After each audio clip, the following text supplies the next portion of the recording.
So I mean that's about caps it on the things I wanted to say about Star Wars. The reasons I didn't care for this next movie coming out. And that's about it for me. We do have one more topic, the big topic of the night, and that is we're coming up on the end of the year. It is almost over. And the end of the decade, for that matter. And on this show, we're going to have a lot of lists for that. But one of the big things we do at the end of every year is the best of and the worst of movies of that year. The end of every year for the second year in a row. For the second year in the row. That's every year. In the row. In the row. The second year in the row. Rock, paper, scissors, and the shoot. And this year, I thought it would be interesting because there are definitely movies out that are... This was your idea. There are definitely movies out that are interesting movies that I want to talk about, but are not good enough to make my best of and are not bad enough to make my worst of. So I thought it'd be cool if we picked out some of those and just talked about them for a second, just to acknowledge that they happened and we have things to say. I'll open the floor to you guys unless you want me to go first. Since you have two, why don't you start and then we'll snake back to you. Sure. Sounds good. So the first movie on the... Oh, no. Sorry, everybody. And that's why it sucks to be an audio listener. At least if you saw me... Oh, nobody saw me do that because the camera was on Brittany. Well, if you were an audio listener, then we could smartly cut something like that out. Anyway. So anybody who knows me knows that Martin Scorsese is one of my favorite filmmakers / artists of all time. I love most anything that the man does, and just his name is enough for me to go see something. Also, my favorite movie ever is Goodfellas. We're actually sitting right below the Goodfellas painting. Right up there. Yeah. Jeremy, yeah. Right up there. You pointing at it, even though you did not put it on the screen. Well, you don't have to do that because that's very hard to place. There it is. Just have... All right, that's the ceiling. Great. We got it. Okay. Glad that was settled. Anyway. So I, like everybody else, was extremely excited for The Irishman. They was boasting this great cast of Robert De Niro coming back. Joe Pesci was going to be there. And Al Pacino was going to work with Scorsese for the first time, and it was going to be 3.5 hours. And I was so excited because he hasn't done a gangster movie in forever. And we all saw the movie because it was on Netflix, but we paid to go see it in the theater. And it was disappointing. It wasn't bad, but it wasn't the movie that I wanted it to be. And I've watched it again since, and I definitely like it more. But it's even hard for me to place what exactly it is that I don't like, because all of his movies have something that I would cut out. But this has like a lot of stuff that was just not working for me, and I don't know why.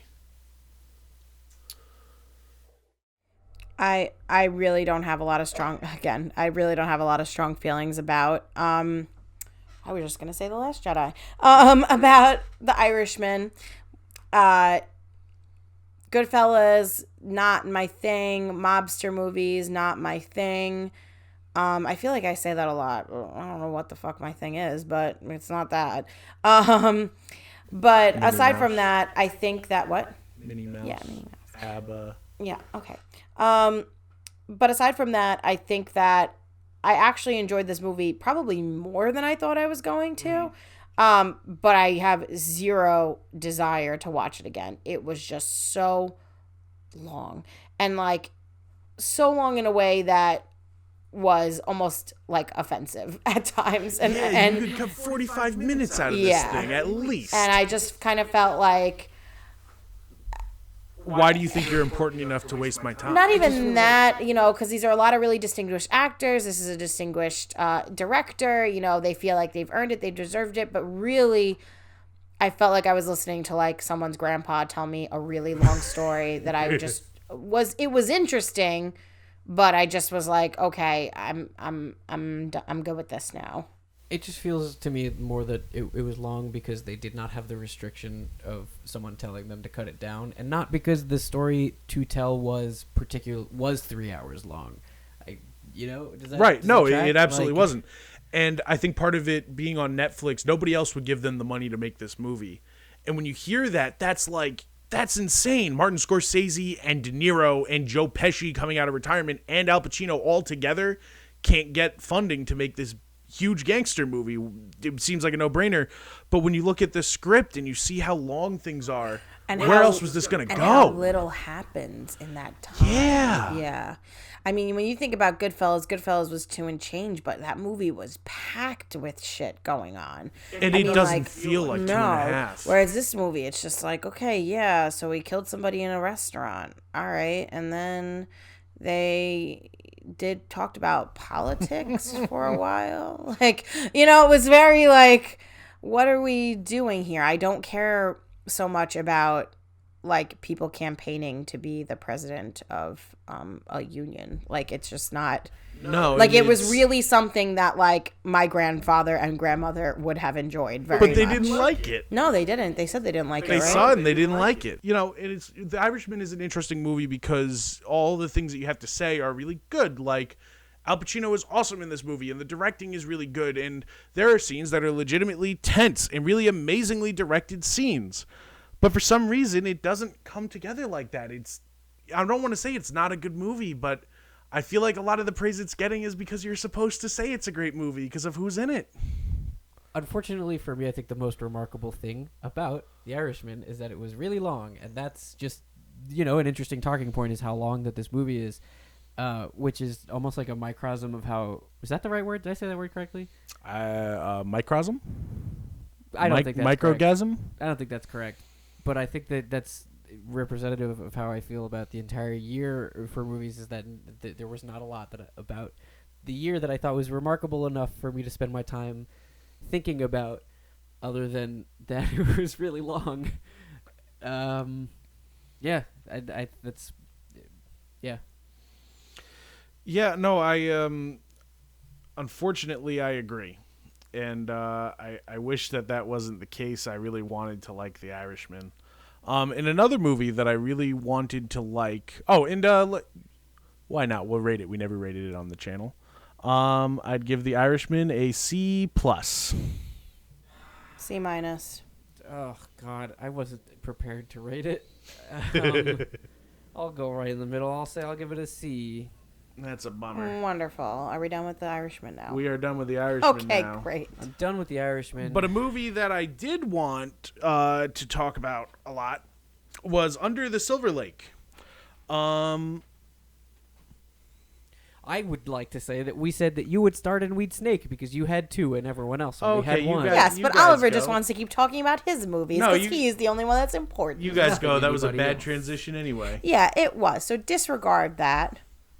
Go Would you ahead. like to go first? No, Jeremy, you go ahead. Okay, well, the main movie that I'd like to talk about, it is not going to make my top 10, and it's not because it was not very good, and it's not going to make my bottom 10 because I don't think anybody really knows about this movie, and I think that it would be weird to be like, hey, check out this thing, it's bad, don't go see it. But check out, I want to tell you about it. That's funny. I like to do that a lot, especially with things that I try to eat or drink that I don't like. I go, oh, this is bad, drink it. And I just ask Oliver, because I do that to him all the time. Well, what I like to do is take drinks of it and go, I don't like that.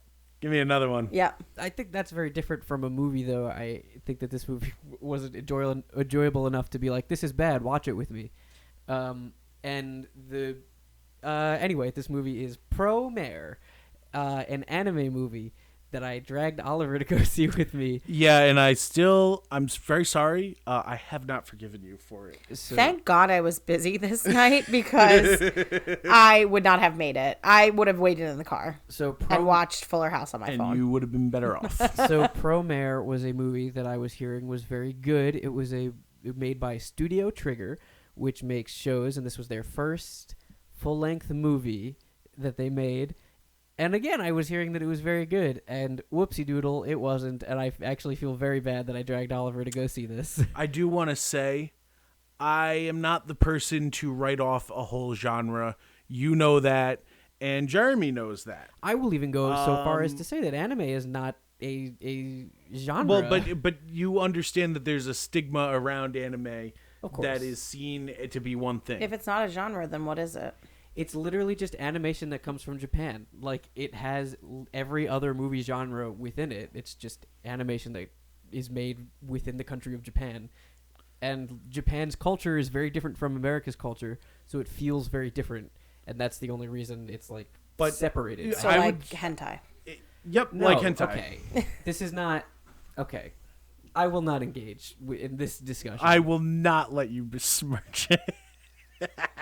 I will not let you derail the conversation like this because I wanted to talk we're about in trouble. This movie. We just got in trouble. Jeremy's mad at us. I'm not mad.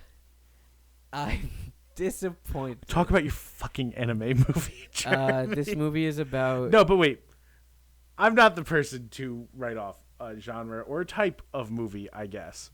But this was very fucking anime, and it's not my favorite sort of movie.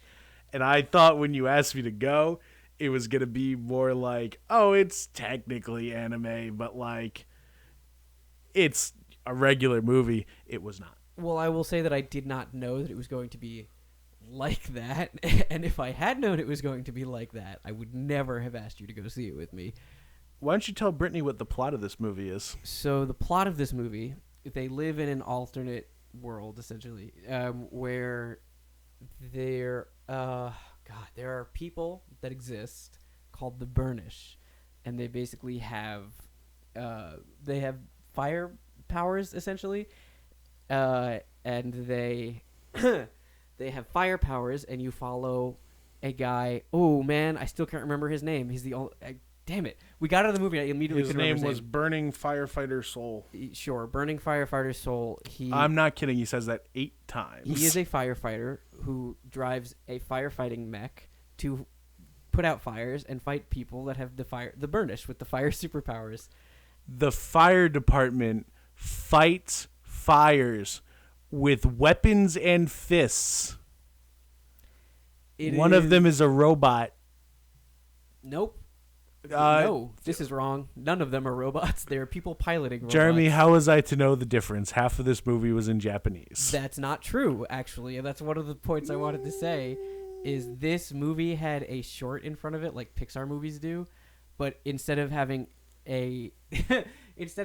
like, I think Incredibles 2 had Bao, which is, unrelated, and Bao is an incredible short film. It's like if Incredibles 1 had the babysitting extra of Jack Jack in front of it, which is weird. It was a short of the main character's first like job as a fireman, which is neat if you're a fan. Neither was as entertaining as any of those sketches that you just named. No. So we saw it dubbed in English. Why would you do that to me, Jeremy? We saw it dubbed in English, but for some reason, even though we saw the dub, this short before the movie was in Japanese. Great. This is why Oliver said I want to talk about Japanese. That crowd was so rowdy too. I mean, I know it was in Japanese, but the guy next to us was having a conversation with the girl like 2 rows in front of us. I'm pretty sure I heard him explaining why it was in Japanese to a lot of people because everyone was confused.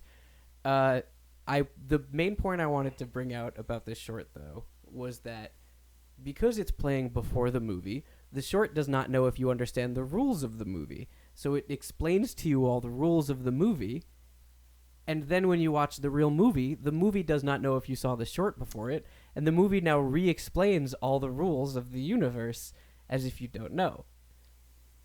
You can understand why this is a big problem, yes? I will say that I saw both, and I don't want to say I didn't get it, but it is weird because the movie explains so many times what's happening as if you're going to forget scene to scene. But I really think that I forgot scene to scene what was happening. You also missed a good chunk of the movie. This is true. I did go to the bathroom. I will give... Oliver got up to go see this movie. No, he got up to go to the bathroom. Unless you went to see a different movie, because I wouldn't have blamed you. I should have. He got up to go to the bathroom, and when he got up, the plot felt like it was completely on fast forward, and we did all of it while he was gone, and then he came back, and then the final act of the movie was an hour long. The pacing was absolutely wild and terrible in this movie. and yet I don't feel like I missed anything. I got out of the movie. You didn't. I bought a hot dog. I went to the bathroom. I texted you for like a long time, and then I went back in. I don't. It's no. This movie was not good, and I feel bad for dragging you. But to see, it. I don't blame you. I've taken you to a lot of movies that are like probably not your thing. Yeah.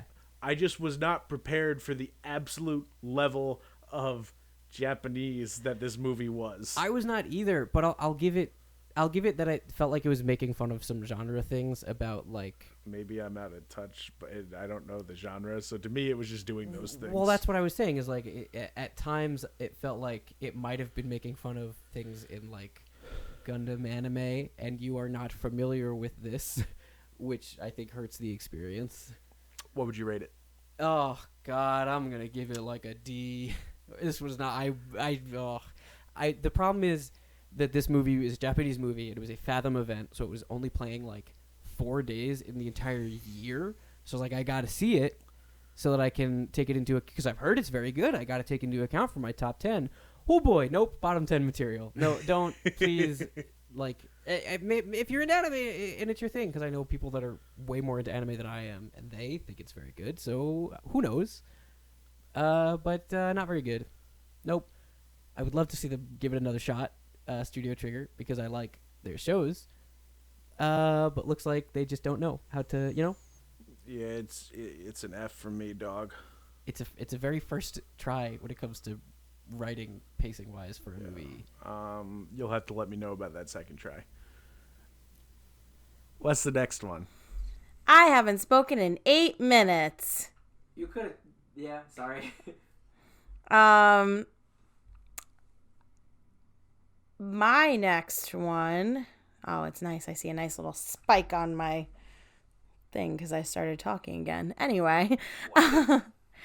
Mine, I was trying to decide between, for like my middle of the road kind of movies that were good for their own reasons, but bad for also their own reasons. I was between, Isn't It Romantic and Toy Story 4. But I think I'm going to talk more about Toy Story 4 because I feel like just in terms of watchability and movies that people that maybe are listening to this podcast have actually seen, they've probably seen Toy Story 4 over Isn't It Romantic. But as a little sidebar, I'm going to say Isn't It Romantic was actually a pretty good movie. I know that it didn't really have a lot of high expectations because Rebel Wilson is not really a leading lady in a lot of people's minds, but I actually really enjoyed it. I enjoyed her. I enjoyed Liam Hemsworth. I enjoyed Adam Devine, Priyanka Chopra.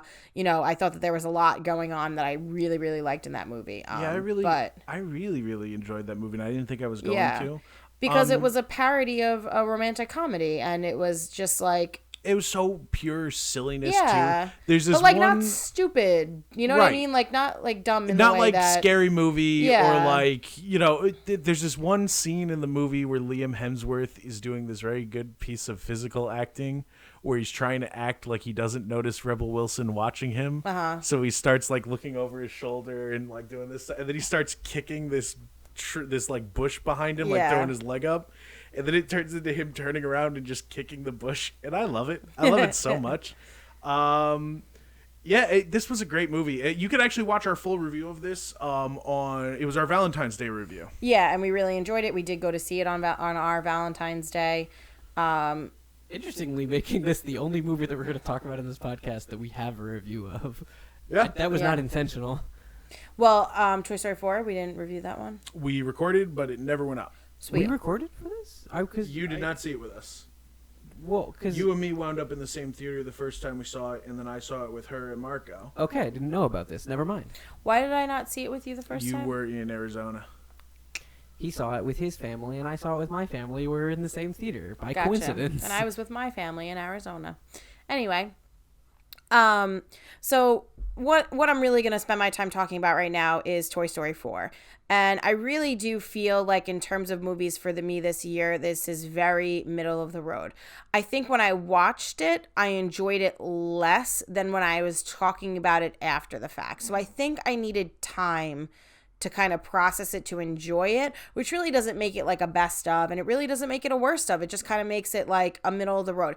there are things about Toy Story 4 that I really liked, and then there were things about Toy Story 4 that I was super not on board with. And I think if you've seen the movie, I don't know if you have, it's the end of the year, spoiler alert, whatever. At the end of the movie, Woody decides to stay with Bo Peep and leave Buzz and all the other toys. And to me, and this is something that we got into an argument about in the review that never went up, but to me, I don't think that that's something that Woody would have done. And I mean, that's going to be my, like, I know we were talking about that with Luke Skywalker. That's not what Luke would have done. But, you know, I really feel in this scenario, you've set up this character that not as much time has gone by, but you've set up Woody's character to be loyal and to be a true friend and a true like patriarch of that group. And I think to take him out of the equation and say that, you know, one side adventure was going to cause him to leave all of his friends and family, really, you know, to me just seemed very obscure. And I felt like if that's what you were going to do with it, then there should have never been a fourth movie made. Having said all of that, having spoken now for a good 2.5 minutes straight about just that, I will say that they did a lot of their Toy Story things that I really enjoyed. The animation is beautiful. The comedy is there. The heart is there, you know, and I really enjoyed all of those things. But I think that just the nature of the movie and how they decided to end it just wasn't necessary. I think it could have just been left at Toy Story 3 and we could have just been fine with it. And if you wanted to make an animated series or make some shorts for Disney Plus and do these things, fine. But in terms of what you're making canon, like we always talk about like what feels canon and what feels like fan fiction, to me this felt like almost like fan fiction-y, that they would have that the real creators of this story, especially the originators of the story, would have never chosen to at a later date make Woody break off from the rest of the toys. So see, I agree with a lot of the things that you just said. Toy Story 4 was very close to being on my list for top 10 movies of the year. I really, really dug this movie. But part of what I liked is something that was not very popular with other people. And you talk about it being fan fiction-y, and I agree. I don't think that this movie was at all necessary. Toy Story 3 was the perfect ending to the trilogy, and Toy Story 4 is the weakest, but that doesn't mean that it's bad. You have, what's his name? Pixar, he just got removed. John Lasseter on the helm for 1, 2, and 3. And I think that part of it feeling separate is that it is separate. There's a totally different crew working, not a different crew, but a different guy helming the movie who, you know, since then has been removed from Pixar for some other reasons that we don't need to get into, but story-wise, I think it did have an effect on the movie. But to me, I think that the ending didn't work for everybody, but it worked very well for me because I think that the movie is very much about role reversal and changes in purpose and what does it mean to have a purpose, and when you get to that point in your life when your purpose changes, how do you handle that? And that's what happens to Woody in the movie, is that his purpose changes so drastically that things are very different in his world now, and he's not needed there at the end, and it's his turn to be happy. And I know that doesn't speak to everybody, especially if you like Toy Story 2, Toy Story 3. They talk about all of that stuff extensively, that Woody's going to stay. But if you watch the course of Toy Story 4, to me it made sense at the end when he left. I really like this movie. Do you have something you want? no, can go ahead. say? Go ahead.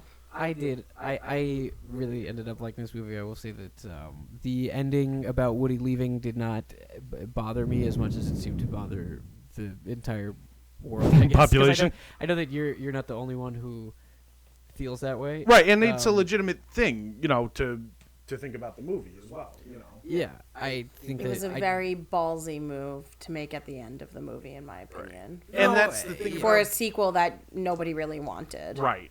I think that part of the reason it doesn't bother me as much is that it has been a very long time since I've seen Toy Story 1, 2, or 3. But I have to give this movie points. I am not a crier. I do not cry at movies. And this is not me a masculine thing. I just don't. Like, that's just a fact. I do not cry at movies. I did. Boy, I got, like, really emotional. I got kind of close. Not at the point that you probably think within this movie, but I have to give it a lot of points for being able to elicit a response like that. It didn't get me the first time, but the second time when I saw it with you and Marco, that opener when he has to leave Bo Peep at the very beginning, and I think that's part of why I was okay with the ending, was that it stuck with me so much. That is such a sad scene, man, and I felt so bad for this little animated cowboy, you know, and when he takes her hand and then she has to go, something about it just messes with me, you know? It's weird to me in that beginning scene that she's so active in like the rescue. Not that because I don't think that you get that from the other movies, and I think that it would have been a more striking point of her growth if she wasn't, and then now suddenly is this character now that we've re-met her later on. Does that make sense to you? She never struck me as inactive. I just think she lived in a different room. I didn't mean inactive, but she didn't strike me as like with Woody on Command center. Like, yeah, command center, like with Woody as the person making the operation to go save another toy, you know? Yeah, I could see that. It didn't bother me when I saw it though.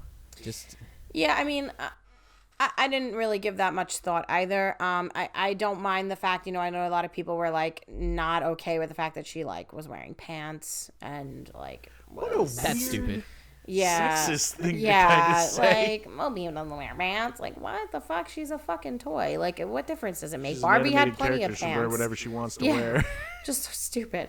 I think more just my issues really lie in the fact that Jessie wears pants. Yeah, she's also a cowgirl. I think my issue more lies in the fact that I grew up watching Toy Story. I think Toy Story 1 might have been one of the first movies I saw, if not the first movie I ever saw in the movie theater, because it came out like, what, 95, 96? 95, Yeah. same year my sister was born. Yeah, so 95, and then that was about the same time that Lion King came out, and I know I saw one of them was the first one I saw in the theater. Can't remember exactly which one. One of them, though. I'm old. Sorry. But I just feel like for this franchise, this was too...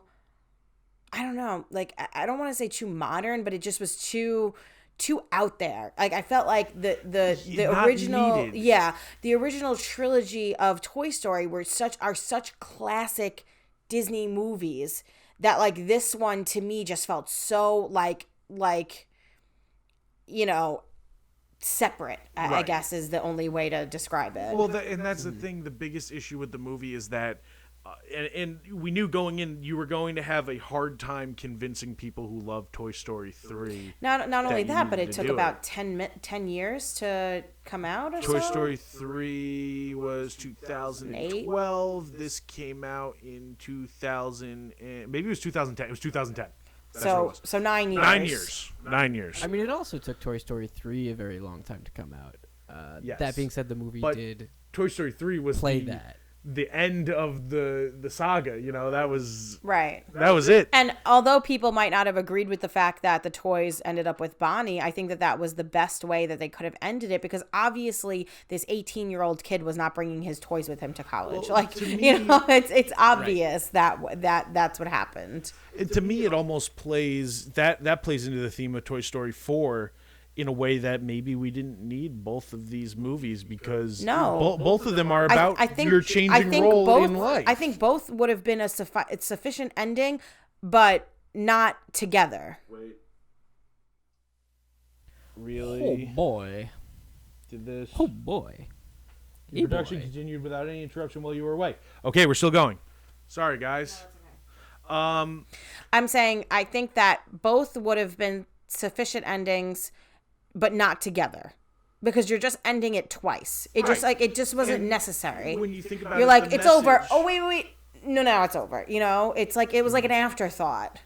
And the message of both is your role in life is going to change, and you have Right. to be okay with that. But It's one just of them ended it nicely in a nice, pretty little package, which I guess some people just aren't a fan of, but whatever. Ended it in a nice, pretty little package where all of your toys get to stay together. Andy goes off to college, which is the natural progression of life and what he's going to do. And the toys got, you know, sent to somebody else who was going to use them. Now you take this as an afterthought and say, oh, wait, but she, like, really doesn't like Woody because, like, fuck cowboys, right? You know, but it's like, and now we have to have this whole another movie about, like, how this this group, this ragtag group of toys is going to either stay together or not stay together. And spoiler alert, they don't stay together. And I don't like that. And I think that that's a much weaker ending, a much weaker way to finish the story. I mean, tell me that even though people don't like the ending of Toy Story 3, tell me that when they're all about to dive feet first into that incinerator, that everybody in the theater wasn't like literally bawling out thinking that they were going to die that way. This is a wild statement. I actually don't think I've ever spoken to anybody that has told me that they don't like the ending of Toy Story 3. Really? I feel like a bunch of people. I love Toy. I think that may be just something like we were in the 5th or 6th grade. Yeah, I was going to say, I think it's a generational kind of thing. Yeah, it may be a generational thing. I love Toy Story 3. I have more nostalgia for Toy Story 2. I learned how to talk watching Toy Story 2. What year did that come out? Whenever I was learning how to talk. 2002, maybe? Yeah, so I was a young kid, you know. So... You know, I have more fun. 1999. 1999. So I was 1. I was 9. Well, wow. 8 or 9. Anyway, depending. I learned how to talk watching that movie, and I will always love it for that. It's one of my favorite movies. And it's of all so time. funny that we always talk about this because I think Toy Story 2 is my least favorite of the 3. It's my very favorite. I mean, and I'm just going to say the 3 because I can't even consider the 4th to be a part of it. But of the 3, the 4th is the weakest. I mean, I think the 1st is the best. I mean, nothing is going to change from the 1st. Right. But My whole thing is that I think Toy Story 3 objectively is the best one. If you look at them and say, these are what makes a story good, Toy Story 3 has all the elements. But the nostalgia isn't there. And the nostalgia definitely isn't there for Toy Story 4. Maybe it is a little because people want to see them come back. But it also doesn't benefit from having the best story. right. What would you rate it? Didn't I rate it? In the Ride Home review that you guys made that never got uploaded? Oh, true. It's got to be middle of the road for me because there were things about it that I loved, and it's a Disney movie, and I mean, I can't come on this show dressed like this and not speak about Disney movies. I'm also in like Disneyception because not only am I wearing this, and this is only for the people that are actually watching, not only am I wearing this beautiful sweater, you know, not an ugly Shout sweater. out to Alex Shabinowitz. A beautiful sweater, but I'm also wearing a Haunted Mansion shirt underneath, which I guess you can't really see all that well, but it says Grim Grinner Social Club on it, so I am super into Disney. I'm going to wear a different pair of ears every time I come on. That's my shit right there, but unfortunately, I think this movie maybe gets a B from me. B to B plus ish. And that's fair. And it's Yeah. Toy Story 4 is one of those movies that is so it could go either way. Mm-hmm. I think the quality is there, and I still love what they're trying to say. And it's got this great message about sentience also and what it means to be alive. Yep. That I'm a sucker for. For me, the movie is still an A minus. It was an A when I saw it, you know, and I love the movie, but it's not necessary. It's a B plus for me, dog. I agree. It's not the most remarkable of all of. It's not the most remarkable of the Toy Stories, but it did really get me emotional at times. It was Gabby getting a kid. I don't know. That really got me for some reason. Yeah. I don't know why. Yeah, it's a B plus for me. I don't know. Maybe I've just become a sap, but I don't know. I can't take that stuff with Bo Peep. That beginning, I did not sit right with me. The only time that I even got close to crying, and you know me, I cry at fucking everything. The only time I got close to crying, did I cry? I don't think I actually did. I think I was about there, but I don't think I did. Was when he was saying goodbye to Buzz, when Woody was saying goodbye to Buzz. Because, I mean, like, to me, that's like an unbreakable bond right there. Like, you know, and it didn't feel natural. And I think part of the tears were like trying to understand why this was happening, you know, but yeah, that was it. Yeah. We got one more. You got one more. Oh, this little... And what a Here's the doozy this loaded last one is. So this was a movie that I saw the trailer for, and I was hooked. I actually was really into this movie from the trailer as well. But goddamn, were we taken on a roller coaster. Before the movie even comes out, it gets pulled We from had screens. there was so much weirdness happening. They did not release it in theaters, and it went straight to VOD. It was from A24, and the movie is called Under the Silver Lake with Andrew Garfield. And I'm so excited when I found out that it was on Amazon Video. We bought it and we watched it that night that it was out, and oh boy, I've gone back and forth so many times on if I like this movie, what does the movie mean, what is going on with it. Some days I hate it, and some days I love this thing. And everybody here has seen this one. Oh, yeah. No, I've seen it. I You guys watched it unfortunately together. witnessed the entire thing. So I'll let you guys go first. What did you think of Under the Silver Lake? Do you want to go first? No, Giggles, you go first. Okay. And I'm Giggles. Giggle goo. The Under the Silver Lake. Oliver showed me this movie. He showed you this movie? He showed me this movie. I didn't show him anything. He showed me this movie, and we watched like half of it before we had to stop watching it. I don't remember. We what were this was. waiting outside of another movie for you and Marco to pull up, and we watched it in the car eating Wendy's. It was a very nice night for me and Jeremy. Oh, did you guys have a nice date? I will think. Jeremy held my hand. Oh, precious. He said, I will make "This Pleasant. friendship I is will the make a most meaningful side- friendship in my I life." will make a sidebar note that when we were talking about Marriage Story before, I wanted to mention, but I didn't. But Oliver and I held hands the entire time we watched it, and that was very important to me because it was a very sad movie. So it was nice to. So special. It was nice Cried. to. Yeah, we did cry. That is very. Yeah, not as much as we cried when we saw Life Itself. Life Itself. Oh my god. That's we another should- podcast. We have to talk about that. in Another podcast. I'll come up with a topic that feeds Yeah. it. But Under the Silver Lake. Lake. I think that watching this movie in two parts definitely hurts it in my mind, especially a movie like this. Did I rewatch the whole thing the second time that I watched it? This would have been a good thing for me to try to remember before we started recording.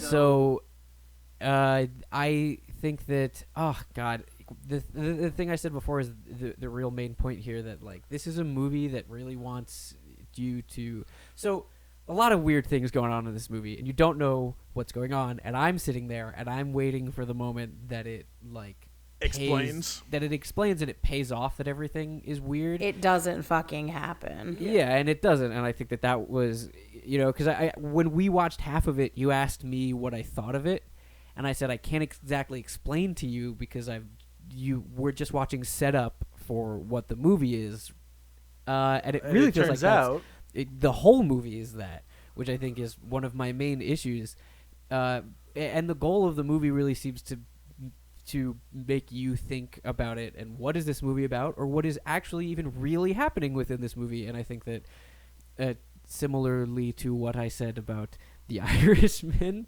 is that this movie didn't make me think about it a lot after I had seen it, and I think that is clear. I think that as something that this movie is clearly trying to do, the fact that it could not do it for me like really, really brings it down in my mind.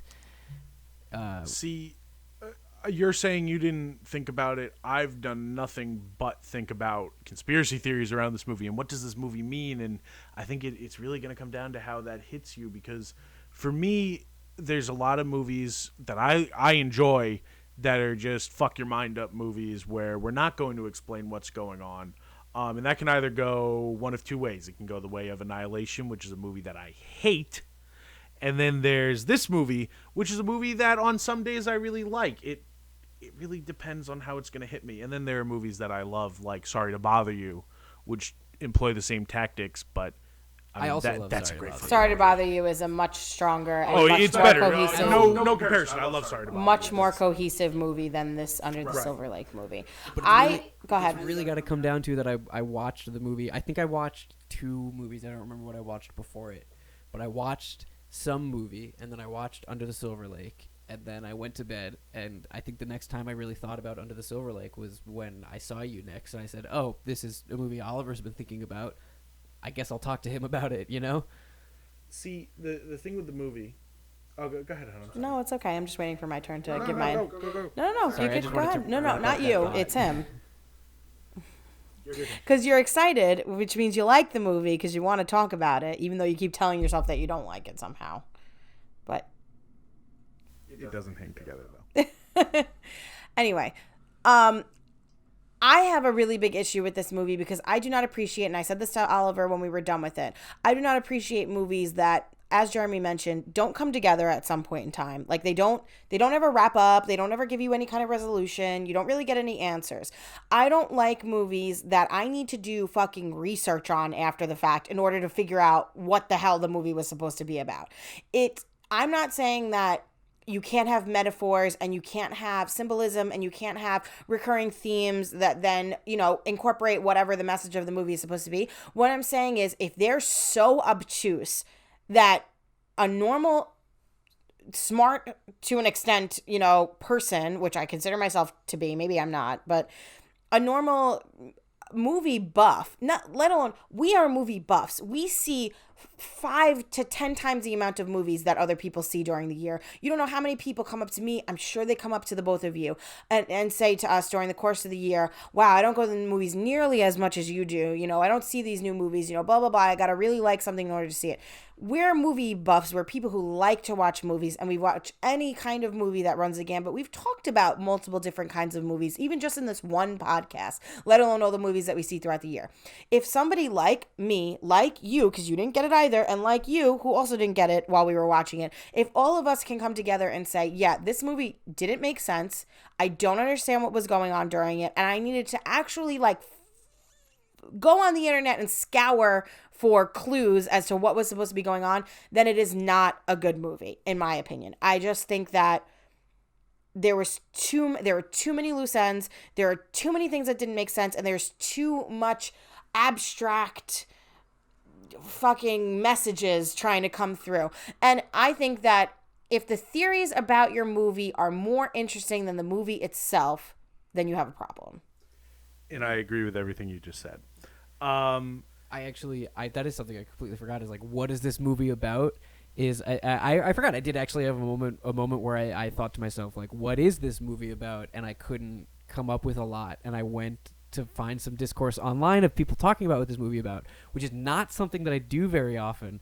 I know you sorry. I know that that's something that you do more often, is that you look at discourse online about a movie. I try not to do that, but I went to the subreddit to find out what they were discussing about what the movie is about. I like it when other people tell me what I'm supposed to think. I'm just kidding. The problem that I found was that most of the discourse I was finding online was trying to find the movie is about this character finding threads and trying to unlock a mystery or whatever. And I think that instead of trying to figure out what the movie was about, most of the discourse I found on the internet was people that found symbols within the movie and trying to figure out what that was. And I was like, this is so unsatisfying to me to solve that mystery instead of talk about the movie itself. That also hurts. The one that comes to my mind the most, that you're thinking about that, because you're saying they're not actually explaining what the movie was supposed to be about. They're just explaining what they think little pieces of the movie meant. And the one that kept standing out to me the most is how they kept thinking that the guy was anti-hygiene, that he was gross and didn't shower. He's schizophrenic. Yeah, because he's schizophrenic, and that's a really that's a really big characteristic of somebody who's schizophrenic, is that they kind of neglect their own hygiene. But the fact that he keeps saying he was sprayed by a skunk, but there's really no evidence of that, or whatever we see, we can't even trust what we see, because we're told that a good portion of what's going on in the movie is not actually what's going on. And then people were saying oh, he probably smells really bad, and that's why people stand really far away from him. I'm I don't give a fuck why people aren't standing close to this guy. How would you tell me what's actually happening in the movie? Because I don't know. What I found is that there's a scene where he throws up in a bathroom and there are symbols on the wall and people are deciphering that symbol, and then and then there's Morse code on the billboard in this coffee shop. And I'm like that is what was so deeply unsatisfying about what I found was being talked about online. People weren't even talking about things like that, like, you know, I don't know. Oliver, thoughts? So the movie is about the world according to a schizophrenic who has done something really terrible to his girlfriend. And as a result, is now not in that relationship anymore. And it's about a person who's not well dealing with a major life change. And it's done through this crime noir lens that is very interesting to me. I will say my major issue with the movie is that you cannot get to this conclusion yourself. Or at least I couldn't. But most of the things that were said online at the time that we looked them up made sense to me, and I could see how that would be in the movie. There was nothing that I really felt was a major jump. You know what I mean? So there's enough there for me to say, no, that probably is there. A lot of times when it's people jumping, you can see, like Annihilation, the end of Annihilation, a lot of those theories do not make sense to me, you know? And it's like, maybe that's there if you stretch this, but once you get into place that he is a schizophrenic, I think it starts to click a little bit more for me. And it's actually something that I think is a really cool concept and a cool idea, especially if you like old noir movies. The problem, of course, being that is not for everybody, and even me, who the movie is for, it's not for me all the time. I think that the way that you're describing this movie is much more cohesive, interesting, and well thought out than the movie actually is portrayed on film. That's the other thing. It's funner to talk about this movie than it is to watch Which this was movie. exactly my issue with it. And that's fair, and that's why I think about it. And if this had been the kind of year that it was shaping up to be in the summertime, I think this movie would have made my top 10. But some days, I think it would have made my bottom 10. But with the caliber of movie we've been getting the last couple months, it's been knocked right off of that list, and I can't place whether I like it or don't like it anyway. I think, too, what Brittany is saying, just to throw in my thought about that, what I said in my bottom 10 of 2018 about Annihilation, because we're talking about that anyway, that, like, if a movie is going to have multiple levels, the simplest level cannot be the least enjoyable, because if it is, I'm not going to want to move on to those upper levels to think about this movie. And that's fair. That's totally fair. And that's true, because the simplest level of this movie is watching it and not having any outside knowledge and taking it for what it is. And when you're doing that, nothing is resolved. Not only is nothing resolved, but there's no story. There's nothing. It's pieces. It's fragments of a schizophrenic mind, and even knowing that he's schizophrenic is not something that the movie tells you. It's something that the movie hints at, and it's something that if you do some research or know something about people who are schizophrenic, you can surmise, but it's not something that the movie is telling you. And I'm not saying that there can't be art pieces or abstract, film or things that aren't so explicitly told to you and that those aren't enjoyable. What I'm saying is that, as Jeremy is saying, if the simplest version of this and if the least thought-provoking way for me to view this movie is boring or nonsensical or dull, then what the fuck do I want to watch it for? What is it doing for me? Yeah, and that's totally fair. I agree. I've seen the movie twice now. I don't need to see it again. And that's the thing. I wanted more from it than what it is. But I would still rate Under the Silver Lake to be a B+ movie. It's given me a lot of food for thought over the last couple months, and usually if something's that bad, I'll forget all about it until I have to think about it. I think I'm gonna go ahead and give this movie. I'm bordering on like a C-. I almost want to give it like a D+. Go ahead, give it a D. I don't want to be that harsh on it. I don't know if it really deserves that, so I'm gonna go ahead and give it a C minus. Okay, cool. I'm gonna give it a D minus because I did not like it. I don't believe in really giving movie Fs. I don't think that any movie is like, there's still some elements to it that I guess could be considered enjoyable, and the theories surrounding it were interesting to an extent. But yeah, no, the movie viewing itself, I could not wait for it to be over, and it's disappointing because I actually did think I was really gonna like it going into it, but I didn't. So yeah, D minus for me.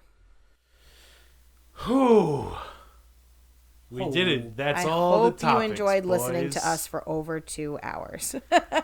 We may split this into a two-parter, to be honest. Episode 0 and Episode 0 and episode 0.5. God damn it. Goodbye. Goodbye. God damn it. Hello and goodbye. God damn it. Shalom. New podcast. We're not going to say every week because I can't commit to that. But as frequently as we can. That seems to be all of our projects. Especially because a week from today is Christmas Eve, and a week from that is New Year's Eve. Yes, so. True. More than likely, the next one will be Star Wars spoilers, and then after that will be best of worst stuff. We might even be able to get in Star Wars spoilers sometime this weekend because I got no plans. I don't know what my plans are. We can talk about this later, though. Yeah, that will be not on podcast camera. That'll be a shorter show. But in the meantime, hold on one second because I'll throw us all three up on screen. Woohoo! Ooh, that would be good if we could get the camera, though. Oh, wouldn't it, Jeremy? Oh, yes. Camera. Yeah. Working out the kinks. Yep. This was episode 0. And Yep. This is a trial run for sure. This is ground zero. So if it sucks, blame Oliver and Jeremy, not me. Thanks. Yep. But I promise it will get better as it goes. And hopefully the content was entertaining. So we will hopefully see you next time on God Damn It Hello. But until then, God damn it. Goodbye. God damn it. Goodbye.